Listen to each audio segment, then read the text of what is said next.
Good morning to all. ഇന്ന് വീഡിയോയിലൂടെ നമ്മൾ പരിചയപ്പെടുന്നത് SGST ആക്ട് അനുസരിച്ചും UTGST ആക്ട് അനുസരിച്ചും അതുപോലെ തന്നെ CGST ആക്ട് അനുസരിച്ചും രജിസ്റ്റർ ചെയ്യുന്ന ബിസിനസ്സുകാരെ പറ്റിയാണ്.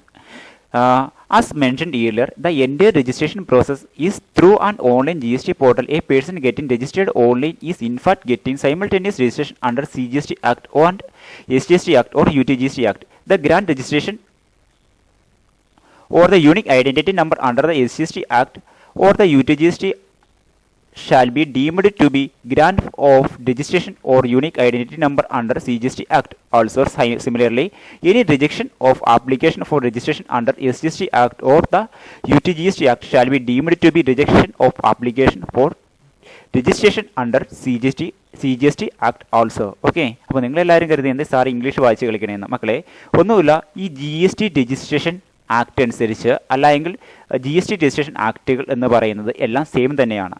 എന്ന് വെച്ച് കഴിഞ്ഞാൽ ഇപ്പോൾ ഞാൻ ഒരു ബിസിനസ്സുകാരനാണ്, എനിക്ക് UTGST ആക്ട് അനുസരിച്ചാണ് ഞാൻ GSTയുടെ അകത്ത് രജിസ്ട്രേഷൻ എടുത്തതെന്ന് നിങ്ങൾ സങ്കല്പിക്കുക. ഓക്കെ, എനിക്ക് UTGST ആക്ട് അനുസരിച്ച് ഞാൻ GSTയുടെ അകത്ത് രജിസ്റ്റർ ചെയ്യുമ്പോൾ എനിക്ക് എന്ത് കിട്ടും? എനിക്കൊരു GST നമ്പർ കിട്ടും.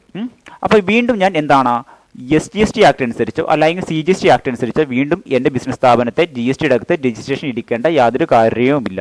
UTGST ആക്ട് അനുസരിച്ച് ഞാൻ എൻ്റെ ബിസിനസ് രജിസ്റ്റർ ചെയ്ത് കഴിഞ്ഞാൽ എനിക്ക് കിട്ടുന്ന GST നമ്പറിന് സെയിം വാലിഡിറ്റി തന്നെയാണുള്ളത്. അല്ലെങ്കിൽ SGST ആക്ട് അനുസരിച്ചും CGST ആക്ട് അനുസരിച്ചും കിട്ടുന്ന GST നമ്പർ പോലെ തന്നെയാണ് UTGST ആക്ട് അനുസരിച്ചും എനിക്ക് കിട്ടുന്ന GST നമ്പർ. ഓക്കെ, അതായത് ഏതെങ്കിലും ഒരു ബിസിനസ്സുകാരൻ GST രജിസ്ട്രേഷൻ എടുക്കാൻ ആഗ്രഹിക്കുന്നുവെങ്കിൽ GSTയുടെ അകത്തുള്ള വ്യത്യസ്തമായിട്ടുള്ള ടാക്സുമായി ബന്ധപ്പെട്ടുള്ള ഏതെങ്കിലും ഒരു ആക്ട് പ്രകാരം അദ്ദേഹത്തിൻ്റെ ബിസിനസ് സ്ഥാപനം രജിസ്റ്റർ എടുത്താൽ മതി. അത് എല്ലാ ആക്ടിലും ആ വഴി ലഭിക്കുന്ന അദ്ദേഹത്തിന് ഏത് ആക്ട് ആണോ അത് ചിലപ്പോൾ SGST ആക്ട് ആകാം, അല്ലെങ്കിൽ CGST ആക്ട് ആകാം, ചിലപ്പോൾ IGST ആക്ട് ആകാം, ചിലപ്പോൾ UTGST ആക്ട് ആകാം. ഏത് ആക്ട് പ്രകാരം അദ്ദേഹം രജിസ്ട്രേഷൻ എടുത്താലും അദ്ദേഹത്തിന് ലഭിക്കുന്ന GST രജിസ്ട്രേഷൻ നമ്പർ എന്ന് പറയുന്നത് സെയിം തന്നെയായിരിക്കും. അദ്ദേഹത്തിന് ഏത് ടാക്സ് അനുസരിച്ചും ഗവൺമെന്റിലേക്ക് ടാക്സ് അടയ്ക്കുവാനും അതുപോലെ തന്നെ ടാക്സ് കളക്ട് ചെയ്യാനുള്ള റൈറ്റ് ഉണ്ട്. ഇപ്പോൾ ഞാൻ കേരളത്തിൽ രജിസ്റ്റർ ചെയ്തിരിക്കുന്ന ബിസിനസ്സുകാരനാണ്. കേരളത്തിലെ SGST act, state goods and service tax act അനുസരിച്ച് രജിസ്ട്രേഷൻ എടുത്തിരിക്കുന്ന ഒരു ബിസിനസ്സുകാരനാണ് അല്ലേ. പക്ഷേ എനിക്ക് ഇൻട്രസ്റ്റേറ്റ് ഞാൻ റെഗുലർ സ്കീമിലാണ് രജിസ്റ്റർ ചെയ്തേക്കുന്നത്. നിങ്ങൾ സങ്കല്പിക്കുക, ഞാൻ കേരളത്തിന് വെളിയിൽ പോയി ഗുഡ്സ് പർച്ചേസ് ചെയ്തു. ഞാൻ അന്നേരം ഗവൺമെന്റിലേക്ക് അടയ്ക്കുന്ന ടാക്സ് എന്ന് പറയുന്നത് ഏതായിരിക്കും? IGST ആയിരിക്കും. അത് ഏത് ആക്ടിൻ്റെ കീഴിൽ വരുന്നതാണ്? അത് IGST ആക്ടിൻ്റെ കീഴിൽ വരുന്നതാണ്. ഞാൻ സ്റ്റേറ്റിൽ തന്നെ എൻ്റെ ഒരു പ്രോഡക്റ്റ് മറ്റൊരു കസ്റ്റമറിന് വിറ്റു. ഞാൻ അയാളുടെ കയ്യിൽ നിന്ന് കളക്ട് ചെയ്യുന്ന ടാക്സ് എന്ന് പറയുന്നത് രണ്ട് രീതിയിലാണ്. ഏതൊക്കെയാണ്? സെൻട്രൽ ഗുഡ്സ് ആൻഡ് സർവീസ് ടാക്സും സ്റ്റേറ്റ് ഗുഡ്സ് ആൻഡ് സർവീസ് ടാക്സും. ഇതിൻ്റെ അത് central goods and service tax act, central goods and service tax എന്ന് പറയുന്നത് ഏത് ആക്ടിൻ്റെ കീഴിൽ വരുന്നതാണ്? സെൻട്രൽ CGST ആക്ടിൻ്റെ കീഴിൽ വരുന്നതാണ് അല്ലേ. അപ്പോൾ ഇങ്ങനെ GSTയുടെ അകത്ത് ഏതൊരു ബിസിനസ്സുകാരും ഏതെങ്കിലും ഒരു ആക്ടിൻ്റെ കീഴിൽ രജിസ്ട്രേഷൻ എടുത്തു കഴിഞ്ഞാൽ അത് എല്ലാ ആക്ടിലും രജിസ്ട്രേഷൻ എടുത്തതിന് തുല്യമാണെന്നാണ് പറയുന്നത്. ഓക്കെ, ഇനി മറ്റൊരു കാര്യം എന്തെന്ന് വെച്ച് കഴിഞ്ഞാൽ ഈ ഏതെങ്കിലും ഒരു ആക്ട് വഴി കിട്ടുന്ന GST നമ്പർ അത് എല്ലാ ആക്ട് അനുസരിച്ചും ടാക്സ് കളക്ട് ചെയ്യാനും എല്ലാ ടൈപ്പുള്ള ടാക്സ് കളക്ട് ചെയ്യാനും ടാക്സ് ഗവൺമെന്റിലേക്ക് പേ ചെയ്യാനും റൈറ്റ് നൽകുന്ന ഒന്നാണ്. ഇനി മറ്റൊരു കാര്യം എന്തെന്ന് വെച്ച് കഴിഞ്ഞാൽ ഇപ്പോൾ ഞാൻ ഒരു GST രജിസ്ട്രേഷൻ എടുക്കാൻ ആഗ്രഹിക്കുന്ന ഒരു ബിസിനസ്സുകാരന് സങ്കല്പിക്കുക, ഞാൻ ഏതെങ്കിലും ഒരു ആക്ട് പ്രകാരം എന്താണ് GSTയുടെ അകത്ത് ആപ്ലിക്കേഷൻ ഫില്ല് ചെയ്ത് കൊടുത്തു. ഓക്കെ, ചിലപ്പോൾ ഞാൻ SGST ആക്ട് പ്രകാരമാകാം അല്ലെങ്കിൽ UTGST ആക്ട് പ്രകാരമാകാം ഞാൻ GSTയുടെ അകത്ത് രജിസ്ട്രേഷൻ എടുക്കാൻ ആഗ്രഹിക്കുന്നത്. സോ ഞാൻ എൻ്റെ ആപ്ലിക്കേഷൻ ഫില്ല് ചെയ്ത് കൊടുത്തു. പക്ഷേ ഏതെങ്കിലും കാരണവശാൽ എൻ്റെ ആപ്ലിക്കേഷൻ ഫോം റിജക്റ്റ് ചെയ്യുകയോ അല്ല എങ്കിൽ എന്താണ് എൻ്റെ ആപ്ലിക്കേഷൻ ഫോമിൽ ഞാൻ സബ്മിറ്റ് ചെയ്തിരിക്കുന്ന വിവരങ്ങൾ തെറ്റായ കാരണങ്ങൾ കൊണ്ടാണ് എങ്കിൽ അത് റിജക്റ്റ് ആകും. അത് SGST ആക്ട് പ്രകാരമാണ് റിജക്റ്റ് ആകുന്നതെങ്കിൽ ഓട്ടോമാറ്റിക്കലി എന്താണ് CGST ആക്ട് പ്രകാരം അതുപോലെ തന്നെ union territory goods and service tax പ്രകാരവും IGST ആക്ടും CGST ആക്ട് പ്രകാരം ഒക്കെ എന്താണ് ഇത് റിജക്റ്റ് ആയി പോകുമെന്നാണ് പറയുന്നത്. ഏതെങ്കിലും ഒരു ആക്ട് പ്രകാരം രജിസ്ട്രേഷൻ തള്ളിക്കഴിഞ്ഞാൽ അത് ബാക്കിയുള്ള എല്ലാ ആക്ടുകൾ പ്രകാരവും റിജക്റ്റ് ആയി പോകുമെന്നാണ്. ആയിട്ടുള്ള ഒരു വ്യക്തിയോ GST രജിസ്ട്രേഷൻ എടുക്കാൻ ആഗ്രഹിക്കുന്നുവെങ്കിൽ അവർ പൂരിപ്പിച്ച് കൊടുക്കേണ്ട ആപ്ലിക്കേഷൻ ഫോം എന്ന് പറയുന്നത് സെക്ഷൻ 25 ക്ലൗസ് 1 പ്രകാരമുള്ള ഒരു ആപ്ലിക്കേഷൻ ഫോമാണ്. എനിക്ക് GST രജിസ്ട്രേഷൻ എടുക്കണമെന്ന് പറഞ്ഞുകൊണ്ട് ഈ രീതിയിലുള്ള ബിസിനസ്സുകാർ GSTയുടെ അകത്ത് രജിസ്റ്റർ ചെയ്യാൻ വേണ്ടി പൂരിപ്പിച്ച് കൊടുക്കുന്നത്. ഈ ഒരു ആപ്ലിക്കേഷൻ ഫോം പൂരിപ്പിച്ച് കൊടുക്കുമ്പോൾ തന്നെ എന്താ ചെയ്യേണ്ടതെന്ന് വെച്ച് കഴിഞ്ഞാൽ ഈ രീതിയിലുള്ള ബിസിനസ്സുകാർ, അതിപ്പോൾ പ്രവാസികളായിട്ടുള്ള ബിസിനസ്സുകാരായിക്കോട്ടെ കാഷ്വൽ ടാക്സിബിൾ പേഴ്സൺസ് ആയിക്കോട്ടെ, അവർ അവരുടെ കുറച്ച് കാലഘട്ടത്തേക്കുള്ള വരുമാനത്തിൻ്റെ അഗ്രിഗേറ്റീവ് ടേൺ ഓവറിൻ്റെ അടിസ്ഥാനത്തിൽ ഒരു നിശ്ചിത ടാക്സ് എമൗണ്ട് കാൽക്കുലേറ്റ് ചെയ്തതിന് ശേഷം ഈ ടാക്സ് എമൗണ്ട് അഡ്വാൻസ് ആയിട്ട് ഗവൺമെന്റിലേക്ക് പേ ചെയ്തതിന് ശേഷം മാത്രമേ അവർക്ക് എന്ത് കിട്ടുകയുള്ളൂ? GST രജിസ്ട്രേഷൻ കിട്ടിയതായിട്ട് പറയുകയുള്ളൂ. GST രജിസ്ട്രേഷൻ കിട്ടിയതായിട്ടുള്ള സർട്ടിഫിക്കറ്റ് ഇഷ്യൂ ചെയ്യുകയുള്ളൂ. ഈ ഒരു GST രജിസ്ട്രേഷൻ കിട്ടിയിട്ടുള്ള സർട്ടിഫിക്കറ്റ് ഈ കോമേഴ്ഷ്യൽ ടാക്സിബിൾ പേഴ്സൻ്റെ കയ്യിലായിക്കോട്ടെ, അല്ലെങ്കിൽ പ്രവാസികളായിട്ടുള്ള നോൺ റെസിഡൻ്റ് ആയിട്ടുള്ള ബിസിനസ്സുകാരുടെ കയ്യിൽ കിട്ടിയതിന് ശേഷം മാത്രമേ അവർക്ക് ഇന്ത്യ പോലുള്ള ഒരു രാജ്യത്ത് ടാക്സിബിൾ സപ്ലൈ നടത്താനുള്ള അധികാരമുള്ളൂ. ഓക്കെ, ഇനി എങ്ങനെയാണ്, ഏത് സമയത്താണ് ഇവർക്ക് സർട്ടിഫിക്കറ്റ് ഓഫ് രജിസ്ട്രേഷൻ എന്ന് പറയുന്ന സർട്ടിഫിക്കറ്റ് ഇഷ്യൂ ചെയ്ത് കൊടുക്കുന്നത് എന്ന് നമുക്കൊന്ന് പറയാം. അവർ GST രജിസ്ട്രേഷൻ എടുക്കേണ്ട സമയത്തോ, അല്ലെങ്കിൽ ഇവർക്ക് GST രജിസ്ട്രേഷൻ കിട്ടിയ സമയമോ, അല്ല എങ്കിൽ GST രജിസ്ട്രേഷൻ പ്രാബല്യത്തിൽ വന്നിട്ട് വരുന്ന 90 ദിവസത്തിനുള്ളിലോ, ഇതിൻ്റെ അകത്ത് ഏത് ദിവസമാണോ ഏറ്റവും ആദ്യം വരുന്നത് അതിനുള്ളിൽ മസ്റ്റായിട്ട് ഇവർക്ക് എന്ത് കിട്ടിയിട്ടുണ്ടാകും, ഇവർക്ക് GST രജിസ്ട്രേഷൻ നൽകുന്ന പ്രോപ്പർ അതോറിറ്റിയുടെ കയ്യിൽ നിന്നും അവർക്ക് GST രജിസ്ട്രേഷൻ കിട്ടിയതായിട്ടുള്ള രജിസ്ട്രേഷൻ സർട്ടിഫിക്കറ്റ് ഇവരുടെ കയ്യിൽ ലഭിക്കും.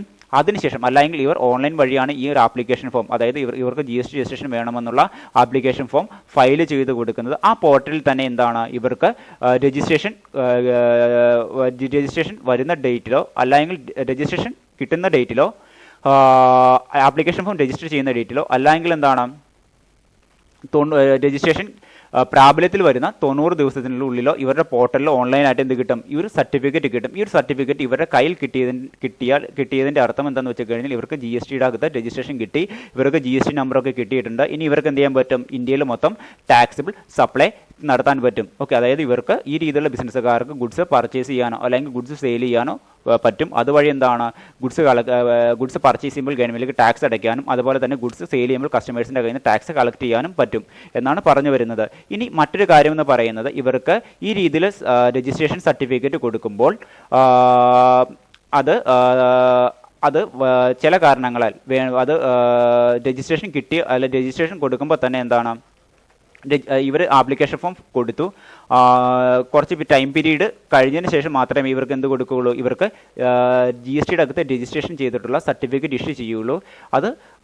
അതുമായി ബന്ധപ്പെട്ട അല്ലെങ്കിൽ GST രജിസ്ട്രേഷൻ നൽകുന്ന അതോറിറ്റിക്ക് വേണമെങ്കിൽ എന്താണ്, ചില കാരണങ്ങളൊക്കെ പറഞ്ഞുകൊണ്ട് വേണമെങ്കിൽ എന്താണ്, ഇവർക്ക് സർട്ടിഫിക്കറ്റ് GST കിട്ടിയതായിട്ടുള്ള GST രജിസ്ട്രേഷൻ നൽകുന്ന ആ സർട്ടിഫിക്കറ്റ് വേണമെങ്കിൽ എന്താണ്, കുറച്ച് ദിവസം വരെയൊക്കെ വൈകിപ്പിക്കാനുള്ള അധികാരം ആർക്കുണ്ട്, ഈ GST രജിസ്ട്രേഷൻ നൽകുന്ന അതോറിറ്റിക്കുണ്ട്. ഇനി മറ്റൊരു കാര്യം ശ്രദ്ധിക്കണം, ഇവരെന്താണ്, ഈ കോമേഴ്ഷ്യൽ ടാക്സ് പേഴ്സൺ ആയിക്കോട്ടെ അല്ലെങ്കിൽ നോൺ റെസിഡൻ്റ് ആയിട്ടുള്ള ബിസിനസ്സുകാരനായിക്കോട്ടെ, അവർ GST രജിസ്ട്രേഷൻ എടുക്കുമ്പോൾ അല്ലെങ്കിൽ GST registration application form online വഴി സബ്മിറ്റ് ചെയ്യുമ്പോൾ തന്നെ അവർ മസ്റ്റായിട്ട് എന്ത് ചെയ്തിട്ടുണ്ടാകണം, അഡ്വാൻസ് ആയിട്ട് ടാക്സ് എമൗണ്ട് ഗവൺമെൻറ്റിലേക്ക് ഡിപ്പോസിറ്റ് ചെയ്തിട്ടുണ്ടാകണം. അതിനുശേഷം മാത്രമേ എന്ത് കൊടുക്കുകയുള്ളൂ, ഇവർക്ക് GST രജിസ്ട്രേഷൻ സർട്ടിഫിക്കറ്റ് ഇഷ്യൂ ചെയ്യുള്ളൂ. ആ ഒരു കാലയളവ് എന്ന് പറയുന്നത് ചിലപ്പോൾ എന്താണ്, ഇവർ അഡ്വാൻസ് ആയിട്ട് ടാക്സ് എമൗണ്ട് ഒക്കെ എസ്റ്റിമേറ്റ് ചെയ്ത് എത്ര എമൗണ്ടാണ് ടാക്സ് ഗവൺമെൻറ്റിലേക്ക് ഡിപ്പോസിറ്റ് ചെയ്യേണ്ടത് എന്നൊക്കെ കാൽക്കുലേറ്റ് ചെയ്ത് വരുമ്പോഴേക്കും ഏകദേശം എന്താണ്, കുറച്ച് ദിവസങ്ങളെടുക്കും. അപ്പോൾ ഈ കാരണങ്ങളൊക്കെ പറഞ്ഞുകൊണ്ട് GST രജിസ്ട്രേഷൻ നൽകുന്ന അതോറിറ്റിക്ക് വേണമെങ്കിൽ എന്താണ്, ഒരു 90 ഡേയ്സ് വരെയും ഇവരുടെ രജിസ്ട്രേഷൻ വൈകിപ്പിക്കാം, അല്ലെങ്കിൽ GST രജിസ്ട്രേഷന് വേണ്ടിയുള്ള GST രജിസ്ട്രേഷൻ കിട്ടിയെന്ന് പറഞ്ഞുള്ള സർട്ടിഫിക്കറ്റ് വൈകിപ്പിച്ച് കൊടുക്കാം എന്നാണ്, അല്ലെങ്കിൽ അതിനുള്ള റൈറ്റ് ഉണ്ടെന്നാണ് പറഞ്ഞു വരുന്നത്. ഓക്കെ, ഇനി ഇവർ ഇങ്ങനെ അഡ്വാൻസ് ആയിട്ട് പേ ചെയ്യുന്ന ടാക്സ് എമൗണ്ട് ഇവർക്ക് GST രജിസ്ട്രേഷൻ കിട്ടിക്കഴിയുമ്പോൾ ഇവരുടെ GST ക്രെഡിറ്റ് ലെഡ്ജറിലേക്ക് ട്രാൻസ്ഫർ ചെയ്യുന്നു. ഓക്കെ, അതിനുശേഷം ഇവർ ഈ കാഷ്വൽ ടാക്സിൽ പേഴ്സൺ ഒക്കെ എന്താ ചെയ്യുന്നത്, അല്ലെങ്കിൽ നോൺ റെസിഡൻ്റ് ആയിട്ടുള്ള പ്രവാസികളായിട്ടുള്ള ബിസിനസ്സുകാർ ഇന്ത്യയിൽ ടാക്സിബിൾ സപ്ലൈ നടത്തുന്നു. ചിലപ്പോൾ ഗുഡ്സ് പർച്ചേസ് ചെയ്യും അല്ലെങ്കിൽ ഗുഡ്സ് സെയിൽ ചെയ്യും. ഇതുവഴി ഉണ്ടാകുന്ന ടാക്സ് എമൗണ്ട് എന്ത് ചെയ്യും, ഇവർ ഗവൺമെൻറ്റിലേക്ക് അടയ്ക്കും. ഓക്കെ, അപ്പോൾ അഡ്വാൻസ് ആയിട്ട് ഇങ്ങനെ ഇവർ രജിസ്ട്രേഷൻ്റെ സമയത്ത് അഡ്വാൻസ് ആയിട്ട് പേ ചെയ്തേക്കുന്ന ടാക്സ് രജിസ്ട്രേഷൻ കിട്ടിക്കഴിഞ്ഞ ശേഷം വേണമെങ്കിൽ ഇവർക്ക് തിരിച്ചു കൊടുക്കും. ഇല്ല എങ്കിൽ എന്താണ്, ഇവർ ടാക്സിബിൾ സപ്ലൈ നടത്തുന്നത് വഴി ഗവൺമെൻറ്റിലേക്ക് അടയ്ക്കേണ്ട ടാക്സ് എമൗണ്ടിൽ നിന്നും അത് അഡ്ജസ്റ്റ് ചെയ്യുകയും ചെയ്യും. അഡ്വാൻസ് ആയിട്ട് പേ ചെയ്തിരിക്കുന്ന ടാക്സ് എമൗണ്ട് ഇപ്പോൾ ഞാൻ ഒരു നോൺ റെസിഡൻ്റ് ആയിട്ടുള്ള ബിസിനസ്സുകാരനാണ്, ഞാൻ ഒരു 10 ലക്ഷം രൂപ എൻ്റെ രജിസ്ട്രേഷൻ്റെ സമയത്ത് അഡ്വാൻസ് ആയിട്ട് ഗവൺമെൻറ്റിലേക്ക് ടാക്സ് അടച്ചെന്ന് കരുതുക. ഓക്കെ, അതിനുശേഷം ഞാൻ എന്താണ്, GST രജിസ്ട്രേഷനൊക്കെ എനിക്ക് കിട്ടി. അതിനുശേഷം ഞാൻ എന്താണ്, ടാക്സിബിൾ സപ്ലൈ ഒക്കെ നടത്തി കസ്റ്റമേഴ്സിന് ഗുഡ്സൊക്കെ സെയിൽ ചെയ്ത് വഴി കുറച്ച് ടാക്സ് എമൗണ്ട് കളക്ട് ചെയ്തു, ഒരു 5 ലക്ഷം രൂപയുടെ ടാക്സ് എമൗണ്ട് കളക്ട് ചെയ്തു എന്ന് കരുതുക. അപ്പോൾ ഓൾറെഡി ഞാൻ ഗവൺമെൻറ്റിലേക്ക് അഡ്വാൻസ് ആയിട്ട് എന്ത് ചെയ്തിട്ടുണ്ട്, ഡിപ്പോസിറ്റ് ചെയ്തിട്ടുണ്ട്. ഈ ടാക്സ് എമൗണ്ടിൽ നിന്ന് കുറച്ചാൽ മതി. കാരണം അഡ്വാൻസ് ആയിട്ട് ഞാൻ പേ ചെയ്തിട്ടുണ്ട്, കസ്റ്റമേഴ്സിൻ്റെ കയ്യിൽ നിന്ന് കളക്ട് ചെയ്തിരിക്കുന്ന ടാക്സ് എമൗണ്ട് 5 ലക്ഷം രൂപ ഞാൻ അഡ്വാൻസ് ആയിട്ട് ഗവൺമെൻറ്റിലേക്ക് 10 ലക്ഷം അടച്ചു വെച്ചിട്ടുണ്ട്. ഇത് തമ്മിൽ എന്ത് ചെയ്യാൻ പറ്റും, ഈ അഡ്വാൻസ് ആയിട്ട് പേ ചെയ്തിരിക്കുന്ന ടാക്സ് എമൗണ്ടും കസ്റ്റമേഴ്സിൻ്റെ കയ്യിൽ നിന്ന് കളക്ട് ചെയ്തിരിക്കുന്ന ടാക്സ് എമൗണ്ട് തമ്മിൽ എന്ത് ചെയ്യാൻ പറ്റും, എനിക്ക് ക്ലെയിം ചെയ്യാൻ പറ്റും. അപ്പോൾ ഞാൻ ആ പ്രാവശ്യം എന്ത് അടയ്ക്കേണ്ട കാര്യമില്ല, ഗവൺമെൻറ്റിലേക്ക് ടാക്സ് അടയ്ക്കേണ്ട കാര്യമില്ല. ഇങ്ങനെ ഒരു റിലാക്സേഷൻ കിട്ടും ആർക്ക്, കാഷ്വൽ ടാക്സ് പേഴ്സണും നോൺ റെസിഡൻ്റ് ആയിട്ടുള്ള ബിസിനസ്സുകാർക്കും എന്നാണ് പറഞ്ഞു വരുന്നത്. ഓക്കെ, ഇനി മറ്റൊരു കാര്യമാണ്, നോൺ റെസിഡൻ്റ് ആയിട്ടുള്ള അല്ലെങ്കിൽ പ്രവാസികളായിട്ടുള്ള ബിസിനസ്സുകാർ GSTയുടെ അകത്ത് രജിസ്ട്രേഷൻ എടുക്കുമ്പോൾ ശ്രദ്ധിക്കേണ്ട പ്രധാനപ്പെട്ട കാര്യങ്ങൾ എന്തൊക്കെയാണെന്ന്.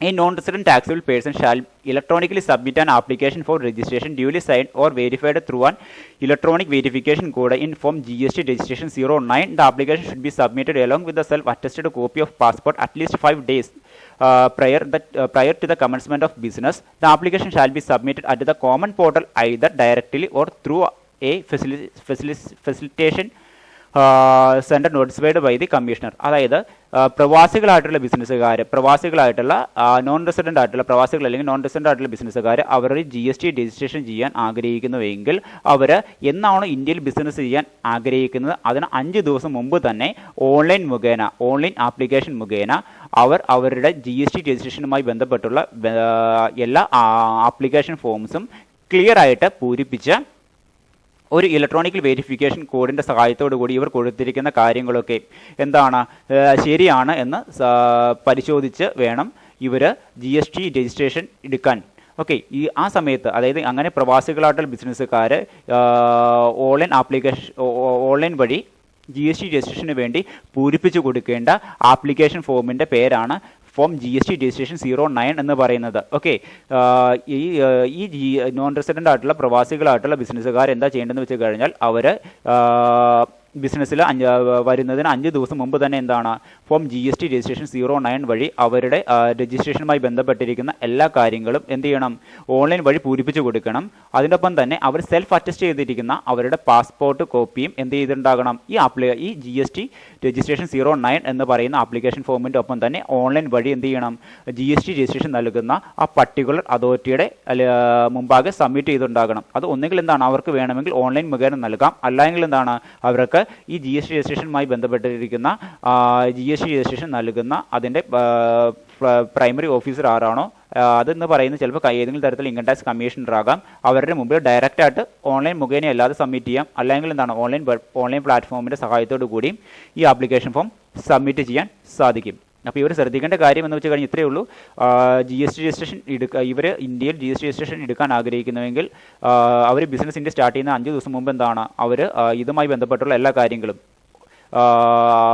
ഫോം GST 09ൻ്റെ അകത്ത് പൂരിപ്പിച്ച് കൊടുത്തിട്ടുണ്ടാകണം, അല്ലെങ്കിൽ സബ്മിറ്റ് ചെയ്തിട്ടുണ്ടാകണം ബന്ധപ്പെട്ട റെലവൻറ്റ് ഡോക്യുമെൻറ്റ്. അതിനൊപ്പം തന്നെ എന്താണ് പാസ്പോർട്ടിൻ്റെ സെൽഫ് അറ്റസ്റ്റ് ചെയ്തിരിക്കുന്ന ഒരു കോപ്പിയും സബ്മിറ്റ് ചെയ്തിട്ടുണ്ടാകണം. ഓക്കെ, ഇനി മറ്റൊരു കാര്യം എന്ന് വെച്ച് കഴിഞ്ഞാൽ in the case of business entity from foreign country the application for registration shall be submitted along with its tax identification number or unique identification number of country or it's permanent account number if available. അതായത് വിദേശത്തുള്ള ഒരു ബിസിനസ്സുകാരനാണെങ്കിൽ അയാൾ ഇന്ത്യയിൽ GSTയിൽ register ചെയ്യാൻ ആഗ്രഹിക്കുന്നുവെങ്കിൽ ഇദ്ദേഹം ഏത് വിദേശത്ത് അതായത് ഫോറിൻ കൺട്രീസിലുള്ള ഏതെങ്കിലും ബിസിനസ്സുകാരനാകാം, അയാൾ ഇന്ത്യയിൽ വന്ന് ബിസിനസ് ചെയ്യാൻ ആഗ്രഹിക്കുന്നുവെങ്കിൽ അദ്ദേഹം മസ്റ്റായിട്ട് എന്തെടുത്തുണ്ടാകണം, അദ്ദേഹം GST രജിസ്ട്രേഷൻ എടുത്തിട്ടുണ്ടാകണം.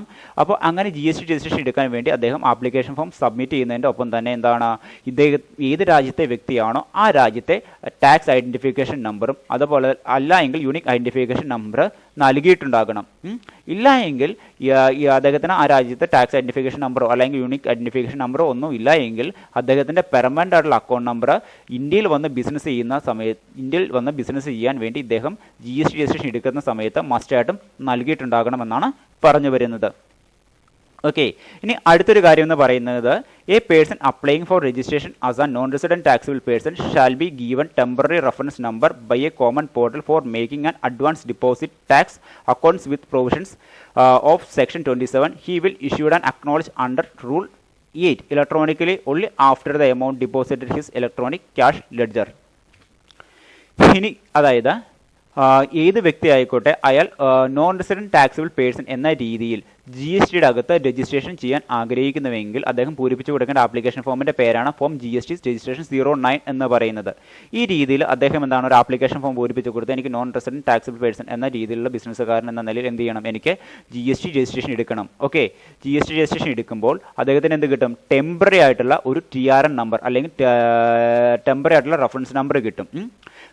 ഈ റെഫറൻസ് നമ്പർ കിട്ടണമെങ്കിൽ ഇദ്ദേഹം ഈ ഒരു നമ്പർ കിട്ടിക്കഴിഞ്ഞാൽ ഇദ്ദേഹം എന്താ ചെയ്യേണ്ടതെന്ന് വെച്ച് കഴിഞ്ഞാൽ സെക്ഷൻ 27 പ്രകാരം ഇദ്ദേഹത്തിൻ്റെ അഗ്രിഗേറ്റഡ് ടേൺ ഓവറിനെ ആസ്പദമാക്കിക്കൊണ്ടുള്ള ഒരു ടാക്സ് എമൗണ്ട് എസ്റ്റിമേറ്റ് ചെയ്തതിന് ശേഷം അത് ഗവൺമെൻറ്റിലേക്ക് എന്ത് ചെയ്യണം, ഡിപ്പോസിറ്റ് ആയിട്ട് ആപ്ലിക്കേഷൻ ഫോം, അതായത് ഇദ്ദേഹം ജി എസ് ടിയുടെ അകത്ത് രജിസ്ട്രേഷൻ ചെയ്യാൻ വേണ്ടി ആപ്ലിക്കേഷൻ ഫോം സബ്മിറ്റ് ചെയ്യുന്നതിൻ്റെ ഒപ്പം തന്നെ എന്താണ് ഗവൺമെൻറ് ഉള്ളിലേക്ക് കെട്ടിവെക്കുകയും ചെയ്യണം.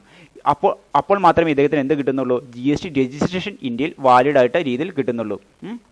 ഇനി എന്താ ചെയ്യേണ്ടതെന്ന് വെച്ച് കഴിഞ്ഞാൽ ഇദ്ദേഹത്തിന് TRN നമ്പർ കിട്ടുന്നതിന് മുമ്പ് തന്നെ ടെമ്പററി രജിസ്ട്രേഷൻ നമ്പർ കിട്ടിക്കഴിഞ്ഞാൽ ഇദ്ദേഹം എന്ത് ചെയ്യണമെന്ന് വെച്ച് കഴിഞ്ഞാൽ ഇദ്ദേഹത്തിൻ്റെ ബിസിനസ്സുമായി ബന്ധപ്പെട്ടിരിക്കുന്ന എല്ലാ കാര്യങ്ങളും എന്ത് ചെയ്യണം, ഈ GST രജിസ്ട്രേഷൻ അതോറിറ്റിയുടെ മുമ്പാകെ സബ്മിറ്റ് ചെയ്തിട്ടുണ്ടാകണം. സബ്മിറ്റ് ചെയ്യുമ്പോൾ ആ അതോറിറ്റി പരിശോധിക്കും GSTയിൽ പറഞ്ഞിരിക്കുന്ന എല്ലാ വ്യവസ്ഥകളും ഈ നോൺ റെസിഡൻ്റ് ആയിട്ടുള്ള ബിസിനസ്സുകാരൻ പാലിച്ചിട്ടുണ്ട്, ഇദ്ദേഹം സബ്മിറ്റ് ചെയ്തിരിക്കുന്ന ഡോക്യുമെൻറ്റ്സ് ഒക്കെ കറക്റ്റ് ആണ്. ഓക്കെ, അപ്പോൾ ഈ ഡോക്യുമെൻറ്റ്സ് ഒക്കെ പരിശോധന ശേഷം എന്താണ് ഇതെല്ലാം ഈ നോൺ റെസിഡൻ്റ് ആയിട്ടുള്ള ബിസിനസ്സുകാരൻ തന്നിരിക്കുന്ന അല്ലെങ്കിൽ ഓൺലൈൻ വഴി തന്നിരിക്കുന്ന എല്ലാ കാര്യങ്ങളും GST രജിസ്ട്രേഷന് വേണ്ടിയുള്ള എല്ലാ കാര്യങ്ങളും ശരിയാണെന്ന് സബ്മിറ്റ് ചെയ്തുകൊണ്ടുള്ള ഒരു acknowledgement certificate under section rule 8 പ്രകാരം ഇഷ്യൂ ചെയ്യും. അതിനുശേഷം മാത്രം എന്ത് ചെയ്താൽ മതി, ഈ ഒരു ബിസിനസ്സുകാരൻ, ഈ നോൺ റെസിഡൻ്റ് ആയിട്ടുള്ള ബിസിനസ്സുകാരൻ GSTയുടെ അകത്ത് സെക്ഷൻ 27 പ്രകാരം അദ്ദേഹത്തിൻ്റെ tax amount, advance tax amount calculate ചെയ്തതിന് ശേഷം ഈ GST രജിസ്ട്രേഷൻ നൽകുന്ന ബന്ധപ്പെട്ട അതോറിറ്റിക്ക് ആ ടാക്സ് എമൗണ്ട് ഡിപ്പോസിറ്റ് ചെയ്താൽ മതി എന്നാണ് പറഞ്ഞു വരുന്നത്. മൊത്തത്തിൽ ഇത്രയേ ഉള്ളൂ. നോൺ രജിസ്ട്രേഷൻ, അതായത് GSTയുടെ അകത്ത് രജിസ്ട്രേഷൻ എടുക്കാൻ ആഗ്രഹിക്കുന്ന ഏതൊരു പ്രവാസിയായ ബിസിനസ്സുകാരനും എന്ത് ചെയ്യണമെന്ന് വെച്ച് കഴിഞ്ഞാൽ അദ്ദേഹത്തിൻ്റെ GST രജിസ്ട്രേഷനുമായി ബന്ധപ്പെട്ടിരിക്കുന്ന എല്ലാ കാര്യങ്ങളും GST അതോറിറ്റിയുടെ മുമ്പാകെ നൽകണം. അപ്പോൾ അവരെന്ത് ചെയ്യും, ഈ വ്യവസ്ഥകളൊക്കെ പരിശോധിച്ചതിന് ശേഷം അത് കറക്റ്റാണെന്ന് പറഞ്ഞുകൊണ്ട് എന്താണ് ഒരു അക്നോളജ്മെൻറ്റ് കൊടുക്കും. അക്നോളജ്മെൻറ്റ് ഇഷ്യൂ ചെയ്യുന്ന റൂൾ 8 പ്രകാരമാണ്. അക്നോളജ്മെൻറ്റ് കയ്യിൽ കിട്ടിയതിന് ശേഷം എന്ത് ചെയ്യുക, ഇദ്ദേഹത്തിൻ്റെ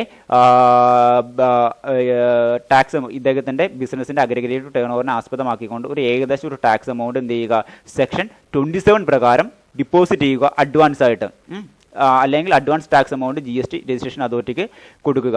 അതിനുശേഷം മാത്രമേ, അത് ഓൺലൈൻ മുഖേന കൊടുത്താൽ മതി, അതിനുശേഷം മാത്രമേ ഇദ്ദേഹത്തിന് എന്ത് കിട്ടുകയുള്ളൂ, ഒറിജിനൽ ആയിട്ടുള്ള യൂണിക് ഐഡൻറ്റിഫിക്കേഷൻ നമ്പർ അഥവാ GST നമ്പർ അല്ലെങ്കിൽ GST രജിസ്ട്രേഷൻ നൽകിയതായിട്ടുള്ള സർട്ടിഫിക്കറ്റ് അതുമായി ബന്ധപ്പെട്ടുകൊണ്ട് GST രജിസ്ട്രേഷൻ നൽകുന്ന അതോറിറ്റി ഇഷ്യൂ ചെയ്യുകയുള്ളൂ എന്നാണ് പറഞ്ഞു വരുന്നത്. ഇനി മറ്റൊരു കാര്യമെന്ന് പറയുന്നത്, the provisions relating to the verification and grant of registration shall be applicable in the case of non-resident applicant also. The application for the registration made by a non-resident taxable person shall be duly signed or verified through an electronic verification code by his an authorized signatory who shall be a person resident in India having a valid permanent account number. അതായത് non resident ആയിട്ടുള്ള ഒരു ബിസിനസ്സുകാരന് നമ്മുടെ രാജ്യത്ത് GST registration എടുക്കണമെങ്കിൽ അദ്ദേഹത്തിന് ഇന്ത്യയിൽ സ്ഥിരതാമസമാക്കിയിരിക്കുന്ന ഒരു വ്യക്തിയുടെ, റെസിഡൻ്റ് ആയിട്ടുള്ള ഒരു വ്യക്തിയുടെ സഹായത്തോടു കൂടി മാത്രമേ എന്തെടുക്കാൻ പറ്റുള്ളൂ, GSTയുടെ അകത്ത് രജിസ്ട്രേഷൻ എടുക്കാൻ പറ്റുകയുള്ളൂ. അതായത് ഇന്ത്യയിൽ താമസമാക്കിയിരിക്കുന്ന ആ റെസിഡൻ്റ് ആയിട്ടുള്ള പേഴ്സണിൻ്റെ എന്തുണ്ടായിരിക്കണം, മസ്റ്റായിട്ട് ഒരു പാൻ കാർഡ് ഉണ്ടായിരിക്കണം. ആ പാൻ കാർഡുള്ള വ്യക്തിയുടെ സഹായത്തോടു കൂടി മാത്രമേ, ഇന്ത്യയിൽ സ്ഥിരതാമസമാക്കിയിരിക്കുന്ന പാൻ കാർഡുള്ള വ്യക്തിയുടെ സഹായത്തോടു കൂടി മാത്രമേ നോൺ റെസിഡൻ്റ് ആയിട്ടുള്ള അല്ലെങ്കിൽ പ്രവാസികളായിട്ടുള്ള ഒരു ബിസിനസ്സുകാരൻ എന്ത് ചെയ്യാൻ പറ്റുള്ളൂ, GSTയുടെ അകത്ത് രജിസ്ട്രേഷൻ എടുക്കാൻ പറ്റുകയുള്ളൂ. അതിനുശേഷം ഈ നോൺ റെസിഡൻ്റ് ആയിട്ടുള്ള ബിസിനസ്സുകാരൻ എന്ത് ചെയ്യണമെന്ന് വെച്ച് കഴിഞ്ഞാൽ അവർക്ക് GST രജിസ്ട്രേഷൻ എടുക്കാൻ വേണ്ടി ഈ GST രജിസ്ട്രേഷനുമായി ബന്ധപ്പെട്ടുള്ള അയാളുടെ എല്ലാ കാര്യങ്ങളും, എല്ലാ ഡോക്യുമെൻറ്റ്സും